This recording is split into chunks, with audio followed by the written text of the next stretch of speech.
What is a hard light source, or some people call it a harsh light? It is a small, focused, a direct light on a subject. That's basically the definition of what everyone kind of gives you. What it does though is it creates a contrasty image from dark to light, not a lot in between. The shadows tend to be quite dark and very defined, sharp edged. What it does though is it creates some dramatic effects. When you use it properly, you can make some stunning images. So why don't we make a drink? Why don't we make some hard light, put the two together and see what we get.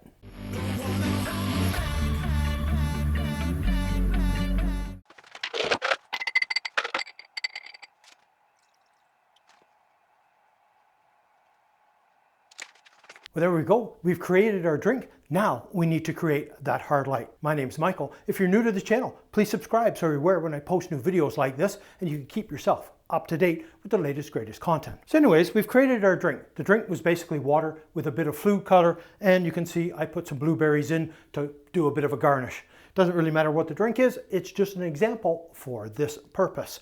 So we have our drink, our hard light source.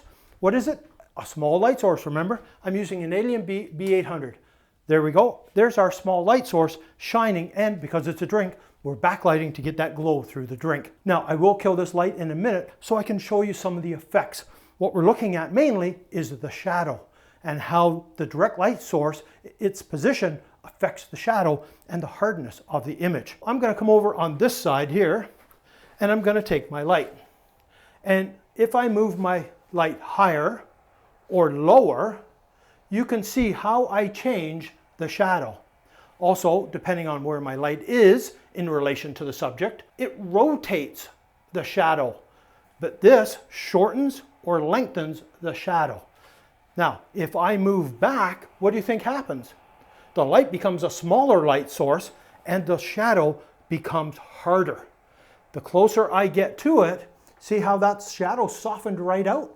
Because now it's a large light source in comparison to the subject.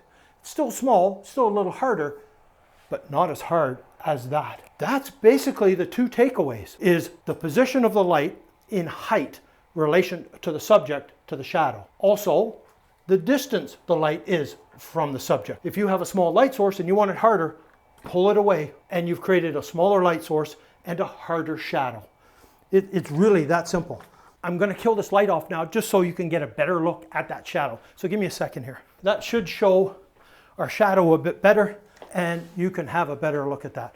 In close versus far away. See how the shadow hardens up, right? We can rotate the shadow and we can lengthen or shorten the shadow depending on the angle that our light is. And one other thing you may not have been aware of is the glass. Look at the cool pattern I have on here. Why? Because the glass has ridging down the side of it. Let me get this light back on here for a sec. A little better illuminated. My glass has ridging down the side of it and it creates a really cool pattern in the shadow. So when you're trying to do a drink, hard light, think about your glass. You don't want it just smooth. You want to be able to add some extra interest into your image. Then get a glass with some texture, with some cracking, whatever, to create that epic image. Anyways, I'm starting to babble. I don't want to do that. Two takeaways. Distance the light is from the subject. Height will lengthen or shorten the shadow. The distance will harden and soften and will also lengthen and shorten shadow this way versus the other way. If you're new to the channel, please subscribe. Hit that bell notification so you're aware when I post new videos like this. If you enjoyed it, please give it a thumbs up. So, until the next time.